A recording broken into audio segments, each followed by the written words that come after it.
Tonight, did the Fed move too slowly? Recession fears growing after today's underwhelming jobs report. The U.S. economy adding 114,000 jobs in July and the unemployment rate rising to 4.3%. That's much worse than it was expected. Back with my panel now, along with senior correspondent for Business Insider, Lynette Lopez, who's joining us here at the table. Lynette, let's start with you. Help us understand all these data points we got today and how they connect together. Okay, so one thing I can say is that we are not in a recession yet, and we won't know whether or not we are in a recession for a couple of months. A few things that tell us we're not in a recession. The unemployment rate is still pretty low. We're still creating jobs. We're not losing jobs. Okay, but what we are seeing are some telltale signs that things are slowing down. Now, the Fed has wanted to slow things down because after the pandemic, our economy was flying. We had crazy inflation. The Fed has two mandates: keep prices stable, lower inflation, and also make sure that people in America are employed.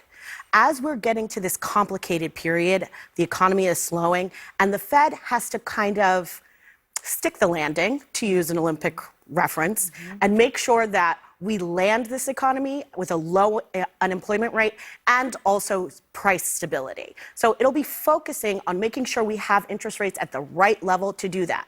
Right now, they're at like 5%, a little over. The Fed can cut interest rates to keep the economy going a little faster in September. It can cut again later in the year. We have room, we have time. But these numbers are telling us we're getting to the end of this weird pandemic economy where prices were going up and there was a lot of growth and things were just really messy. So at one point today, Senator Elizabeth Warren called on Jerome Powell, the Fed chair, to cut rates now. That's what she wants him to do, not wait until September. Is there any chance that happens? Stay out of it.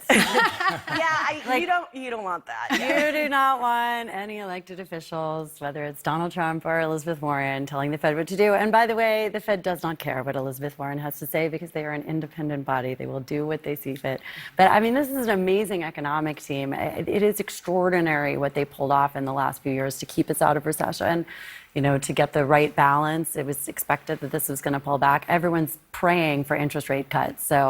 But yeah, the politicians need to stay out of the Fed. I think the interest rates cuts are coming. You know, we still have a very manageable situation here, but it is like a little harrowing to see that America is slowing down. We are still the fastest growing economy in the world right now. We're the engine, and the last thing we want to see is America falter. So, you know, the Fed has its eye on the situation, and so far, we haven't had major missteps. You know, if anything, we waited too long to act when inflation set into the economy. Maybe we're a little slow now, but I think the Fed has its eye on the game. And Lauren, you make an interesting point because the Fed is an independent body and politicians are not supposed to meddle in it at all. And yet the economy, again and again and again, is what's at the top of voters' minds. So inherently, whatever happens becomes political. Not that they're politicized, but it's a political issue. And inflation specifically, right? It's ironic to watch both sides point at each other and say, hey, it's your fault. No, it's your fault. It's your fault. It's both people's faults. It's both parties' fault. Donald Trump printed $8 trillion we didn't have. He gave out PPP loans to Republicans and Democrats and everybody in between and then forgave them. Then you had Joe Biden come in and print what's probably going to be close to $8 or $9 trillion worth of money that we don't have. And we created free, cheap money, whatever we want to call it, and we dropped it in the economy and said, go have fun.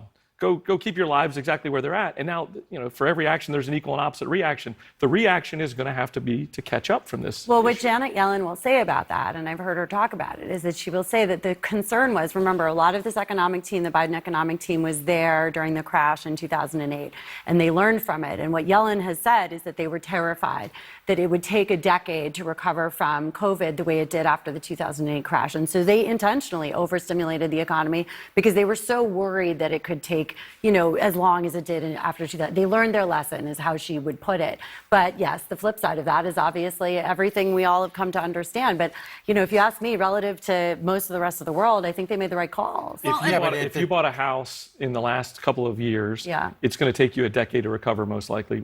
If you bought stocks in the last year or two, it's going to maybe take you a decade or at least some function of time longer than that. The stock market has been flying. Everybody who owns stocks is happy. But that will be a function of a pullback. I think that we were in this weird circumstance. We turned off the economy, part of it, and turned it back on again. There's no way to say what was the right way to deal with the pandemic, what was the wrong way to deal with the pandemic. The important thing is that Americans are getting through this, and that, like, our government showed that we care about keeping the economy going. Can I show you though? Hold on. Can I show you the? It's interesting. How would you rate the economy today among likely voters? Yeah. Only 28% say excellent or good. 72% feel it's fair or poor. And it doesn't get any better than this. Your house has never been worth more. Your 401k's never been worth more. Your portfolio's never been worth more. Your boat's never been worth more. Your used car's never been worth more. I don't have a boat, That's honey. assuming that you're lying. I don't have a boat. This is New York City. Right? Inflation is a problem. It eats into people's wallets. It makes people feel nervous. Runaway pricing, you don't know when when prices are going to stop going up. That's why this was so important to the Fed. And then that's why the Fed has two mandates, keeping unemployment low. I think what's interesting is if you've ever read Project 2025, and if you want to go to sleep tonight have nightmares, do it.